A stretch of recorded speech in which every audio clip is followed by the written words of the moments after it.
இன்றுதான் என் முகத்தை பார்க்கிறேன், கண்ணிலே ஈரம் சேருதே. கல்லையும் காலம் மாற்றுதே. காற்றோடு பட்டம் போல இந்த வாழ்க்கைதான், அடையார் சொல்லக்கூடும் அது போகும் போக்கதான். கண்ணால் காண்பது இங்கு பொய்யாய் மாறுமா? எங்கோ போனது என்னிடம் வந்து சேருமா? ஒரு தெய்வம் பார்க்க வந்து ஒரு தெய்வம் போச்சு இன்று.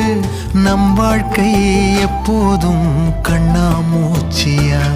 இந்த மண் மேலே இப்போது நான் தான் சாட்சியா?